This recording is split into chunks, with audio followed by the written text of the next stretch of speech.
Why think so much about decisions? Shouldn't our decisions be spontaneous? I like to decide in a free flow.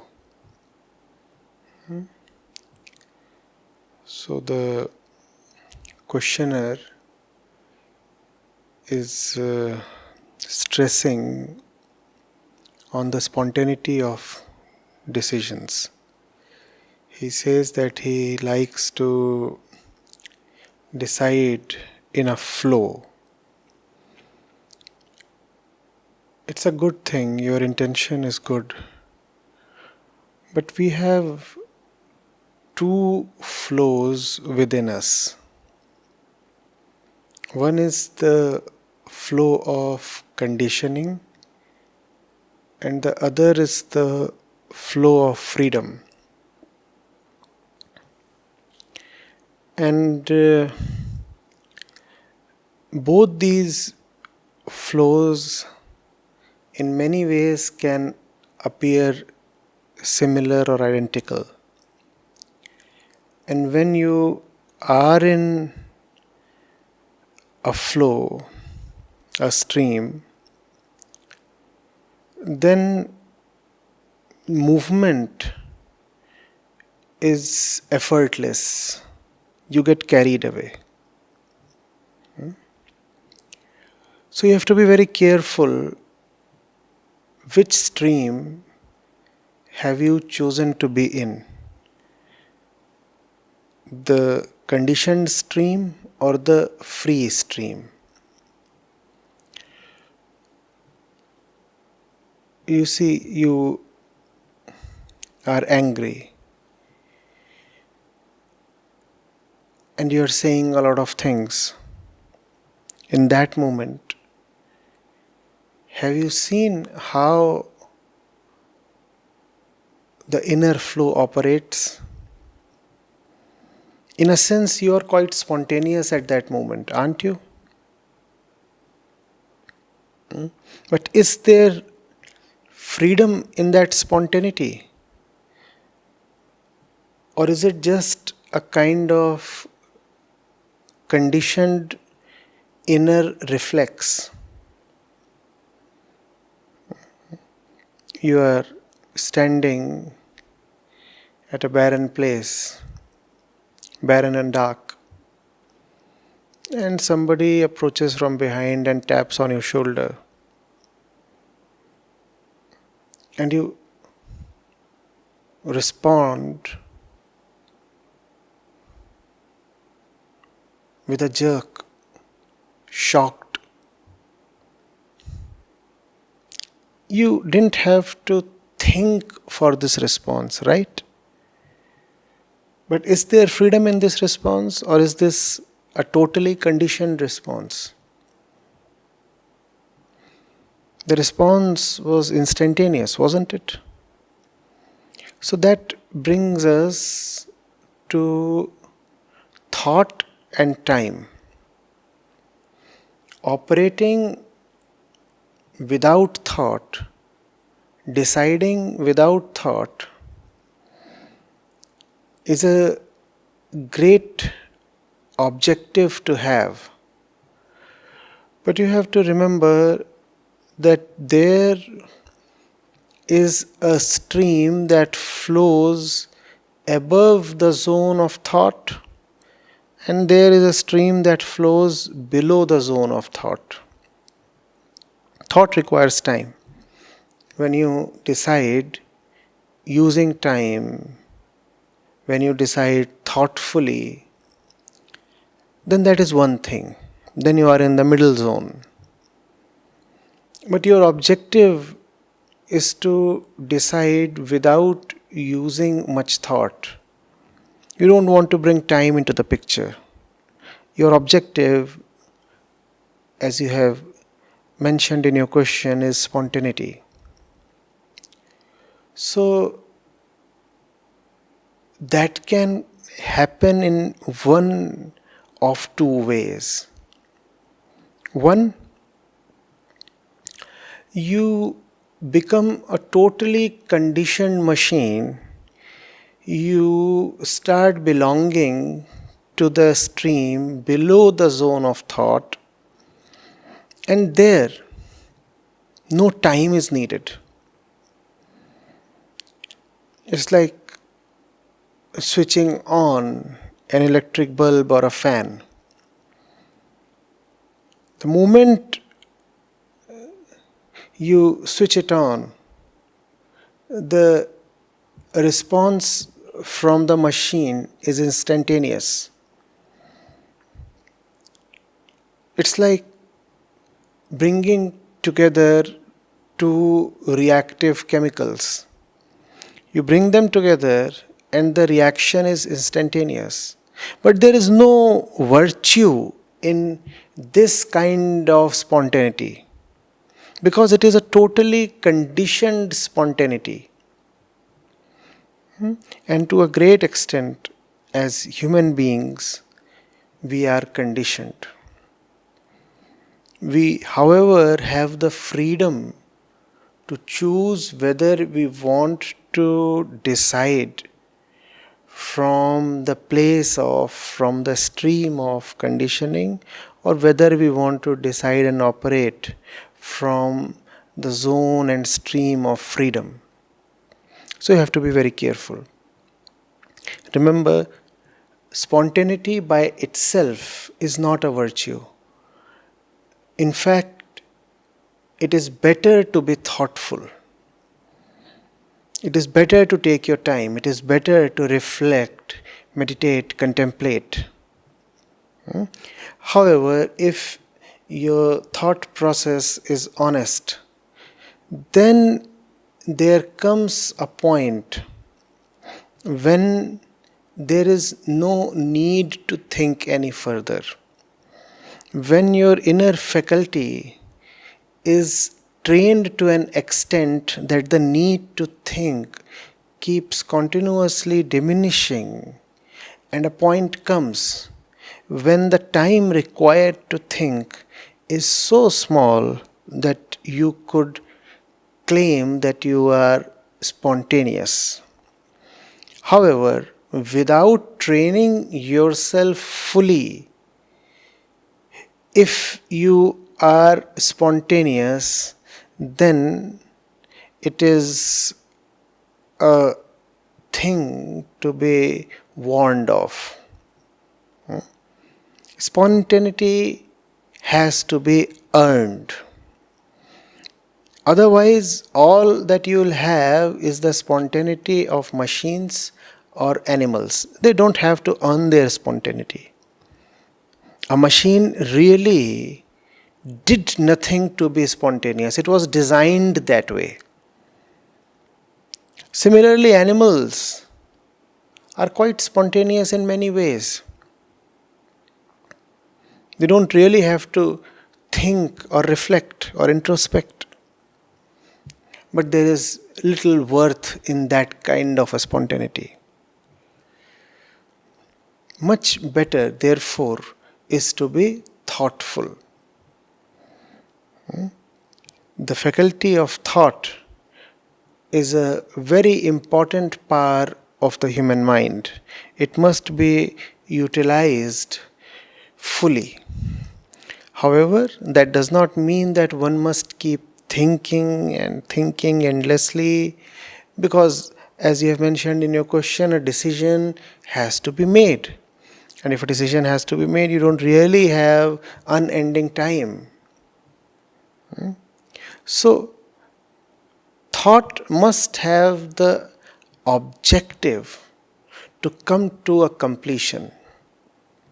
Thought must not become an end in itself. That is very important. When you are thinking, then you must continuously be aware whether thought is just a tool to come to an ultimate end, or has thought become a self-serving machine. Remember, the possibility of thought becoming a self-serving machine is significant. It happens with many people, most people rather.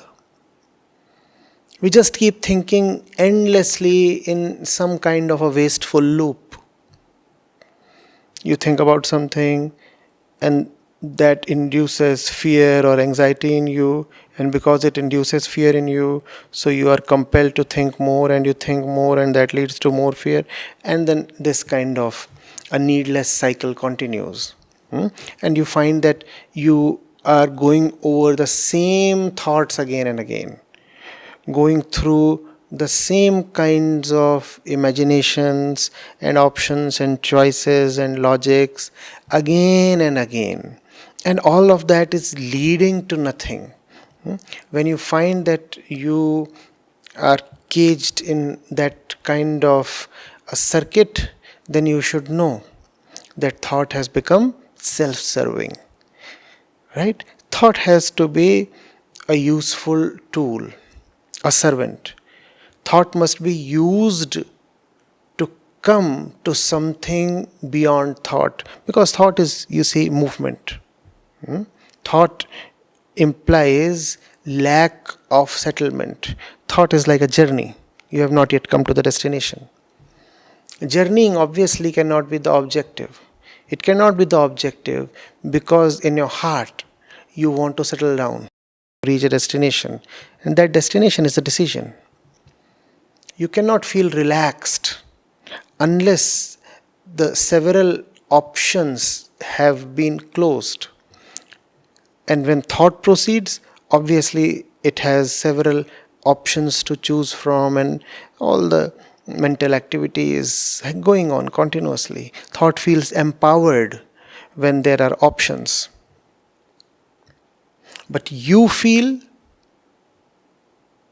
discontented as long as there are options. For thought to continue, there must be uncertainty. For you to be relaxed, there must be certainty. Therefore, in a position of uncertainty, in a situation of decision making, use thought to come to certainty, to closure. Obviously, it should not be a forced closure, an artificial closure. It has to be an honest closure. Thought has to be diligently applied so that natural closure is attained. Right? But the intention has to be clear. You just won't want to keep thinking. When you apply thought this way, honestly, then the tendency of the mind to keep ruminating, to keep thinking, keeps diminishing over time. Right? And slowly you come to a stage where decision making starts consuming progressively less and less time. You find that certain options don't appeal to you anymore, so you don't have to think about them. Since you don't have to think about them, the time that would have been spent in thinking and about them and considering them and accepting or rejecting them, that time is saved. Because that time is saved, so the net time consumed by you in coming to the decision is small. Do you see what is happening? You are approaching spontaneity. And then a point can come when you are truly spontaneous. So it's great to feel in control. It's great to not to have to go through the time consuming and laborious process of thought and decision making. But that kind of luxury, I repeat, has to be earned. You have to earn your spontaneity. If you do not earn your spontaneity, then, I again repeat, your spontaneity is of the machine or animal type. They too are spontaneous. Right? We want spontaneity that is associated with freedom. In complete freedom, there is complete spontaneity. But at the same time, in complete bondage also, because there is no freedom, so things are instantaneous. A slave has no option to disobey. Therefore, when the master calls or commands, he has to instantaneously obey. Looking from a distance, you could call this as spontaneity. But is this the kind of spontaneity we want? Not really. Right? So, have the spontaneity of a free person, not the spontaneity of a slave. Right. Now, in this context, another question has arrived related to the current one. It says, what bondage are we talking of? If we are indeed enslaved, who is our master? Good question. It would clarify a lot of things.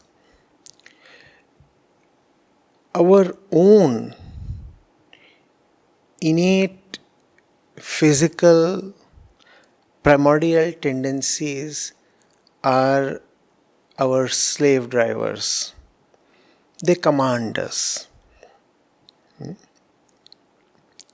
We talked about the machine and the animal. Let's take it forward from there. Who commands the animal? The animal is commanded by its own physical constitution. The animal really has no free will. The animal hardly has even any possibility of thought. The animal is not given that luxury or freedom. The animal does as the physical instincts of his self command him to do. If the physical instincts say run, he runs. If the instincts say eat, it eats. Sleep, it sleeps. It does not really think over anything. So, that's the first kind of bondage, the physical bondage, the very inner bondage. And then there is the machine. We said the animal and the machine. The animal we have seen is commanded by its physical instincts. And the machine, who commands it? The machine is commanded by the persons who designed it, who made it. The machine is commanded by a force outside of its physical self. In that sense, you could say that the machine is commanded by the society. The machine has no free center within itself. The machine, in fact, does not even have its commanding master, its slave driver within itself. Right? Who, or rather, where is the master of the machine situated? Somewhere else, outside of the machine. The master of the machine stands at a distance from the machine and holds the remote control. Right?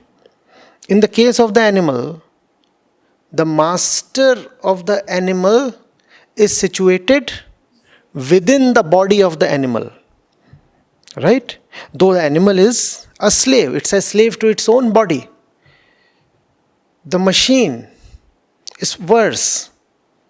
The master of the machine is situated at a distance from the machine. Right? Nevertheless, both the animal and the machine are enslaved. Right? This is the condition of every human being. We have two masters. We have two masters. One is our own body, second is the society outside of us. Our body rules us from within, and the society rules us from outside. We do not want either of these slaveries. Neither do we want to be ruled by our body, nor do we want to be ruled by the society. That is freedom. So when we talked of the conditioned flow and the free flow, the conditioned flow includes two currents: the physical, biological current and the social current. The free flow includes none of this. In the free flow, there is just freedom. There is true spontaneity. Are you getting it?